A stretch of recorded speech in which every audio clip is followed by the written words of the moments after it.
Here's a diagram with two parallel lines crossed over by a transversal. It's an important concept and really easy to understand. So let's get started. First of all, let's talk about the parts of what I just mentioned. So here's my two parallel lines. Look how perfect those are. Not. Okay, so usually what we do is we label these, and you'll often see labels like this rather than 2 points because we don't want to add any extra points. So this is line L and line N, and let's say that L is parallel to N. Okay, so use your imagination.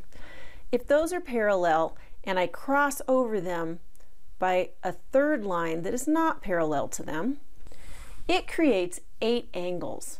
1, 2, 3, 4, 5, 6, 7, 8. There they are. 8 new angles have been formed. These angles have some interesting properties we'll get to in a minute. But first, let's talk about some more parts. The space in between the parallel lines is called the interior space. And the space outside the two parallel lines is called the exterior space.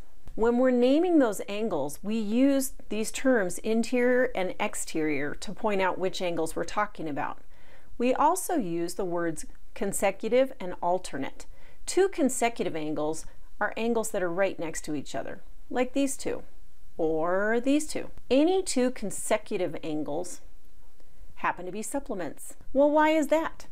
If you look at angles 1 and 2, they both lie on line L, and every line has 180 degrees. So any two angles that form a line also add up to 180 degrees. Angles 2 and 3 form line M. So they're consecutive, and that means they are supplements also. Now let's talk about alternate angles. Alternate angles are not next to each other. So they're either interior alternates, which would be like 4 and 6, because they're on opposite sides of the transversal. Remember, the transversal is the line that cuts across the two parallel lines, okay? So alternate angles are on opposite sides of the transversal. In the interior, we have 4 and 6, and then also 3 and 5. Those are alternate interior angles, okay? The exterior space has alternate angles also.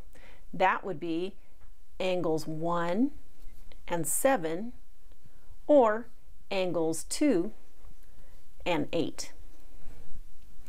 You may have noticed that alternate angles are congruent to each other. So even though there are 8 angles, those 8 angles have a lot of relationships with each other. So really, there's at most 2 angles. Here's what I mean. If you look at any two parallel lines crossed by a transversal, what you've got is an acute angle and an obtuse angle, and they are related to all the other angles in this way. That exterior acute angle has an alternate in the exterior down here. They're the same size. So those are congruent to each other.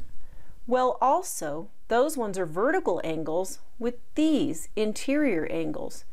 So they're congruent to those also. So we've got 4 acute angles, and they're all the same. Well, if the acute angles are all the same, guess what?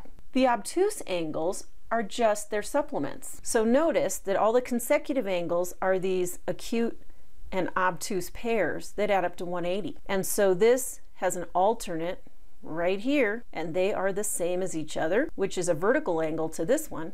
So it's also the same. So really, out of all these 8 angles, there's only 2 different measures. And that's pretty handy, because if you know the measurement of one of them, let's say this is 60 degrees, then you know right away that this one has to be 120 so that they add up to 180. And you know by vertical angles that this one's 60 and this one's 120. And by alternate interior angles, this one's 120 and this one's 60. By alternate exterior angles, there's 60, this must be 60, and here's 120, so this must be 120. That's what I mean about 2 angles. Now there's another situation where there's only 1 angle. How could that be? Well, if your transversal is perpendicular to your 2 parallel lines, guess what? everything is 90. If the transversal is perpendicular, you really only have one angle. Let's look at one more situation. If you add another transversal, you create some interesting polygons. Here's what I mean. Here's my two parallel lines. Let's say I've got a transversal right here, and then I have another one that's parallel to it. Let's see if I can do that. Just barely, right? Well, if you have two transversals that are parallel to each other, then what is inside here is a parallelogram, isn't it? Because a parallelogram is formed by two pairs of parallel lines. But that's not the only possibility. Okay, what if M and L aren't just parallel to each other? What if they're also perpendicular to O and P? Then what happens? Well, if they're perpendicular, then this is a rectangle, okay? And there's one more possibility. This time my two transversals are not going to be parallel to each other. So let's see what happens. And they don't have any relation to each other. They just cross over my two parallel lines. This has a parallel side here and here, but the other two sides are not parallel. So that's a trapezoid. Now remember that the angles that are formed here have all the relationships that we talked about for transversals that cut across parallel lines. But be careful not to assume that they are the same as the angles formed by a different transversal. These are not the same unless your two transversals are parallel to each other, like in the first drawing over here. In this drawing, this is congruent to this. But in the trapezoid, that isn't true. This is a separate transversal. But you can say that these angles are congruent to 13, 14, 15, and 16. Because they're on the same transversal, they're all related to each other. So that's a lot of information about two parallel lines cut by one or two transversals. And you'll probably do a lot of problems in the homework where some of the angles are missing and you have to find their measurements. So go do some.